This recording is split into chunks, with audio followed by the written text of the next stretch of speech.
पुरुषोत्तम मास महात्म कथा अध्याय 14।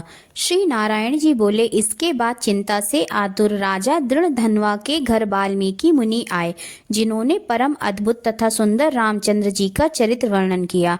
राजा दृढ़धनवा ने दूर से ही वाल्मीकि मुनि को आते हुए देखकर घबराहट के साथ जल्दी से उठकर भक्ति युक्त हो उनके चरणों में दंडवत प्रणाम किया। भली भांति पूजा कर उत्तम आसन पर ऋषि को बैठाकर उनके चरणों को गोद में लेकर दोनों हाथों से धोया और उस चरणोदक को बड़े हर्ष के साथ सिर से धारण कर शुक पक्षी की बात स्मरण करता हुआ राजा दृढ़धनवा ने मधुर वचन से यूं कहा। दृढ़धनवा बोला, हे भगवान, इस समय मैं कृतकृत हूँ, भाग्यवान हूँ, मेरा जन्म सफल हुआ। हे प्रभु, आज मेरा मनोरथ पूर्ण हुआ। आज आपके प्रत्यक्ष दर्शन से शास्त्रादिकों के यथार्थ अर्थ का ज्ञान सफल हुआ। हे जगत के पावन करने वालों के पावन करने वाले, आज मैं अपने भाग्य का क्या वर्णन करूँ। श्री नारायण बोले, इस तरह वाल्मीकि मुनि को कहकर वह राजा मौन हो गए। बाद वाल्मीकि मुनि उस राजा को विनय युक्त देखकर बड़े प्रसन्न हुए और जनता को आनंदित करते हुए बोले। वाल्मीकि मुनि बोले, हे नृपश्रेष्ठ, ठीक है, तुम में उक्त प्रकार की सब बातों का होना संभव है। हे राजन, तुम चिंता से आतुर क्यों हो, सो सब मन की बात कहो। ऐसा मालूम पड़ता है कि तुम्हारी कुछ कहने की इच्छा है, इसलिए हे महामते उसे कहो। राजा दृढ़धनवा बोला, आपके चरण कमल की कृपा से हमेशा सुख है, परंतु हे विद्वान, हमारे हृदय में एक बड़ा संदेह है। वन में होने वाले सुख पक्षी के मुख से निकले हुए बाण के समान उस वचन को दूर करें। किसी समय में मैं शिकार खेलने के लिए गहन वन में निकल गया।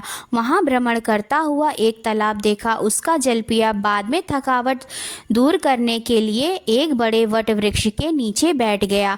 अत्यंत घनी तथा सुंदर छाया वाले और मन एवं नेत्र को आनंद देने वाले उस वृक्ष पर बैठे हुए सुख पक्षी को देखा। जब उस सुख पक्षी पर हमारी दृष्टि गई, तब उसने हमारे सम्मुख होकर एक श्लोक पढ़ा कि इस पृथ्वी पर विद्यमान अतुल सुख को देखकर तू तत्व का चिंतन नहीं करता है तो इस संसार के पार कैसे जाएगा। मैं इस प्रकार शुक पक्षी के वचन को सुनकर विस्मित हो गया। हे ब्राह्मण, मैं नहीं जानता कि उस सुख पक्षी ने क्या कहा।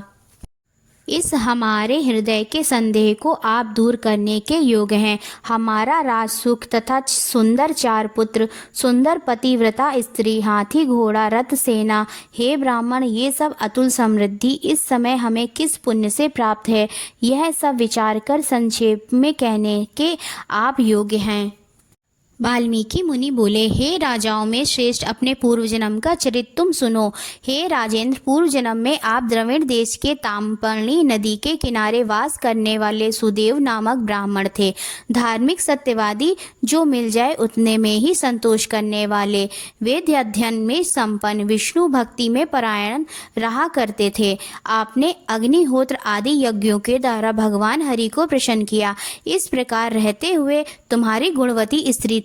वह गौतम ऋषि की सुंदर कन्या गौतमी नाम से प्रसिद्ध शंकर की सेवा में तत्पर पार्वती के समान तुम्हारी प्रेम से सेवा करती थी।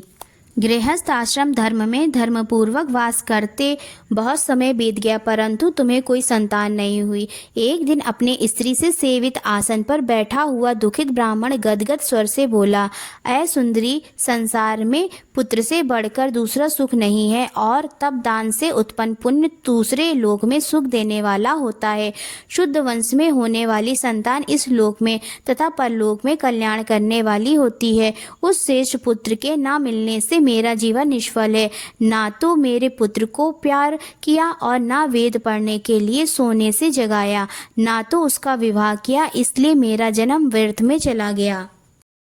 अभी मेरी मृत्यु हो, मेरे को आयुष प्रिय नहीं है। इस प्रकार अपने प्रिय पति का वचन सुनकर स्त्री गौतमी खिन्न मन हुई।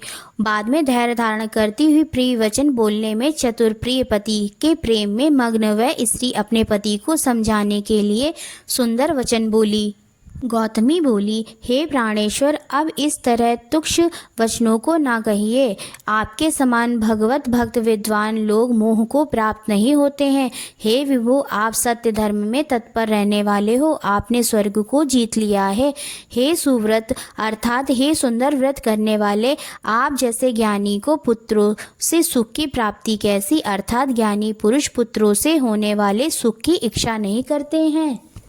हे ब्राह्मण, पहले चित्रकेतु नामक राजा पुत्र शोक से संतप्त हुआ, तब नारद और अंगिरा जी के आने पर पुत्र शोक से मुक्त हो संसार से उद्धार को प्राप्त हुआ। इसी प्रकार राजा अंगवेन नामक दुष्ट पुत्र के कारण रात्रि के समय वन को चला गया। इसी तरह हे स्वामिन, आपको भी संतति दुख देने वाली होगी। फिर भी हे तपोधन, यदि आपको सतपुत्र की लालसा है तो प्रसन्नता से जगत के नाथ समस्त अर्थों के दाता हरि भगवान की आराधना करें।